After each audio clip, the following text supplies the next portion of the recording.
আসলাম সাহেবের কাছে যে টাকাটা আছে এটা আমার আপনার টাকা রে ভাই, ব্যাংকের টাকা তো আসমান থেকে আসেনি। তো যে লোকটা টাকা না দেওয়ার অভ্যাস, সে সরকারিদের ভাই বললেন কল্যাণমূলক কল্যাণ করবে না, আগে সরকারের কাছ থেকে কি করে নিবে, টাকা নিয়ে নেবে। তাহলে আপনি কাকে ভোট দিবেন? যে লোকটা প্রথম থেকে মিথ্যা কথা বলতেছে, অসৎ চরিত্রে, তাদেরকে দিবেন। আসলাম সাহেব সে হচ্ছে খেলাফি, 1600 কোটি সম্ভবত 1600 কোটি টাকা। আগের দিনে সে ট্রাস্ট ব্যাংক দাঁড়ায় বললো যে ওনার বিরুদ্ধে আমরা সিপি ফাইল করছি, যে উনি টাকা দেননি, হাইকোর্টের অর্ডার মানেননি। পরের দিন ট্রাস্ট ব্যাংক এসে কি বলে জানেন, আমরা আর অ্যাপেলেট ডিভিশনে কন্টেস্ট করবো না। ওই বেচারা ইলেকশন কমিশনাররা কি করবে, ব্যাংক এসে যদি বলে যে আমি আর টাকা নিব না আপনার কাছ থেকে, তার মানে কি রাতে একটা ফিটিং হচ্ছে। This is also a part of election engineering. আপনি 1700 কোটি টাকা যে লোক দিতে পারেন না, আপনি 10টা লয়ার এবং সব বিগ প্রমিনেন্ট লয়ার নিচ্ছেন, তাদের ফি দিতে পারছেন, আর ব্যাংকের টাকা দিচ্ছেন না।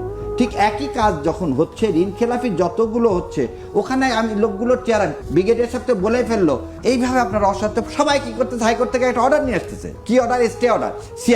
সিআইবি মানে কি, আমার নামটা ব্যাংকে দেখাও না কি হিসাবে, ঋণ খেলাফি, কিন্তু আমি তো অ্যাডমিটেডলি ঋণ খেলাফি। তাহলে আমি যদি এইভাবে যদি পুরাটা সবগুলো এক জায়গায় থাকে, এই যে যেমন আজকে ইলেকশনের কথা বললেন, আমাদের যে জাজেরা ওখানে বসে আছেন, they are not the golden son of this soil. তারা জানে না যে আজকে যদি আমি ইলেকশনটা বন্ধ করে দিয়ে রিপার্কেশনটা কি হবে? তারা কি বোঝে না এই টাকাটা এটা পাবলিক মানি? এই যে আসলাম সাহেবের কাছে যে টাকাটা আছে এটা আমার আপনার টাকা রে ভাই, ব্যাংকের টাকা তো আসমান থেকে আসেনি। তো যে লোকটা টাকা না দেওয়ার অভ্যাস, সে সরকারিদের ভাই বললেন কল্যাণমূলক কল্যাণ করবে না, আগে সরকারের কাছ থেকে কি করে নিবে, টাকা নিয়ে নেবে। তাহলে আপনি কাকে ভোট দিবেন? যে লোকটা প্রথম থেকে মিথ্যা কথা বলতেছে, অসৎ চরিত্রে, তাদেরকে দিবেন না।